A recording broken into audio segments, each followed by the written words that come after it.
What's up, guys? Welcome back to the channel. Thank you once again for joining me here in my kitchen. Now, I don't know about you, but I am here to make the best Reuben I have ever had in my life. And I hope that's why you're here too, because I am starving and I don't want to waste too much time here on this intro. So, if you're new, do all the stuff like subscribe, share, all that happy shit to help the channel grow.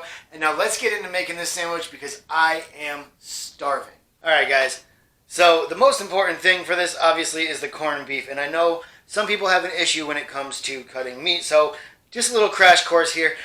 Down the road, I will do an actual full-on video, but I'm just going to give you a little crash course here, okay? Here's my slab of corned beef. This is one of the leftover pieces, okay? Now, if you notice the texture here, there's got a grain to it that runs this way. Alright, so one thing you want to make sure you do is you cut across the grain, not with it. If you cut with the grain, it's going to make it all stringy, it's going to fall apart, it's going to be chewy, it's not going to be good, okay? So you want to make sure, when it comes to meat, you want to make sure that you cut across the grain. Now for corned beef, for Reubens, you don't want to cut it too thick, alright? We're going to go probably about an eighth to a quarter of an inch in thickness. Alright, and we're just going to cut up a bunch of slices. Alright, and you really you want it to kind of look like that, alright? That's a nice thickness. Now, if I had a slicer, I would use that, and I would go actually even a little thinner, just because it makes a nice pile of deliciousness on your bread. But we don't have that. Alright, so now we've got a bunch of our corned beef cut up, right? We're going to save the rest for later. The rest of what you are going to need is you're going to need some sauerkraut, okay? You're going to need about 2 ounces of the brining juice I told you to save, remember?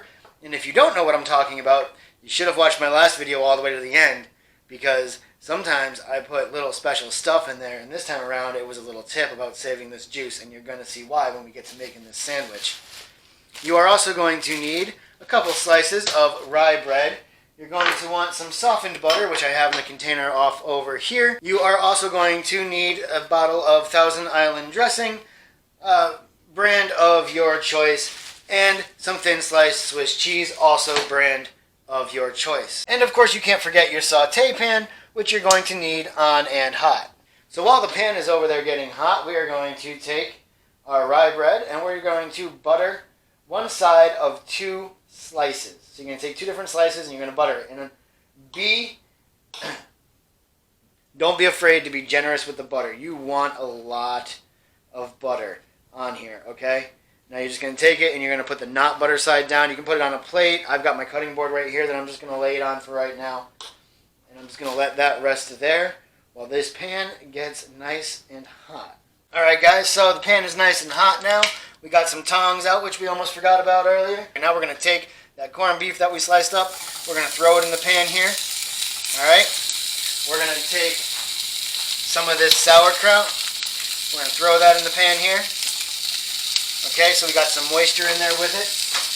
We're going to take about half of that 2 ounces. And it's alright if you got a little fat in there. That's going to add some flavor. We're going to take about half of that. We're going to dump it into the pan here. Alright, we're going to start mixing this meat up. You don't really want it to stick, alright? Now you're going to mix this up a bit. You see it's kind of falling apart a little bit. That's alright. That's a nice tender corned beef. That's good. Alright? That's also part of the reason if I went a little thinner, probably wouldn't have fallen apart so easily. Okay? Now we got that going. We're going to take 1 slice of Swiss cheese. I got some pretty big Swiss cheese. I'm going to break it up a little bit. Alright? We're going to throw that in there.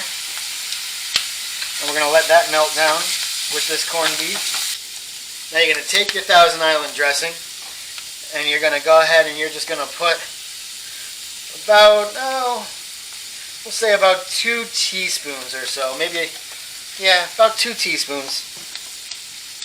You're going to put that in there. You're going to mix that all up nicey nice, okay? Alright. Real nicey nice. You see how it's all coming together. You see how that's all getting nice and sticky, gooey deliciousness together. Okay? You're gonna mix that up really nice. Alright? Now, you're gonna put that off to the side a little bit. You're gonna take that buttered piece of rye bread You're going to slap it right down on there, and you're going to smush it onto that pan.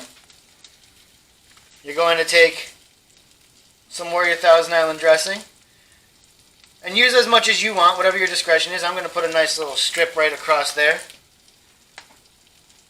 Then I'm going to take my Swiss cheese, and I'm going to smush that right on there. Alright, then I'm going to take my spatula here, and I'm going to pile all that delicious corned beef. I'm going to pile that right up on top, alright, of that first piece that I've got sitting here. Okay, get a good amount of it up.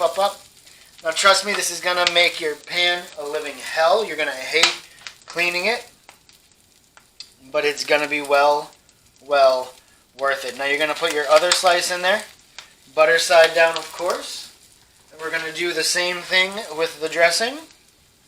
Alright, just a little bit. Alright. And you're going to slap your Swiss cheese on there. Okay? And you're going to give it about a minute or two.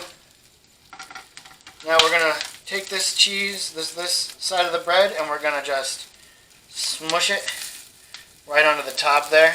Okay? Alright.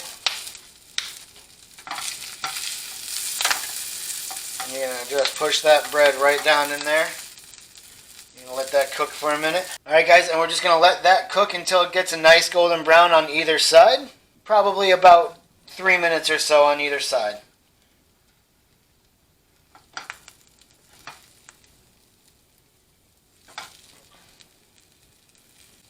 Alright, now I just flipped it. You see this first side, it's a little hard to tell with rye, but you see this first side is a nice golden brown. It actually could have gone another minute or two. It's still a little soft, but that's alright. I'm not too worried about it. Now we're just going to let that other side get nice and golden brown. And then we should be done. Now, like I said, guys, this is wreaking hell on my pan. I probably could have turned my heat down a little bit, but it's good that you see what happens if you don't. Okay? The pan is going to be hell to clean up. Definitely, I forgot to mention this, and I forgot to do it myself because I'm so hungry. Turn the heat down to medium once the pan is hot. That's going to help keep it from all this sticking, and it won't be so messy when you actually try to make your sandwich. Alright, and you hear that grease sizzling in there? That's good. Okay, now this is, I think, just about ready, so we are going to transfer it to a plate right here. Turn the pan off, take it off of the heat, because that definitely needs to cool. That is way too hot, okay? But if you notice, I did not burn either side of my sandwich. It looks delicious. Alright guys, so the sandwich is all set. I am starving. I hope you're hungry. This is going to be greasy. It is going to be messy. But most importantly, it is going to be absolutely effing delicious. Now I'm going to go stuff my face. So until the next one, guys, stay hungry.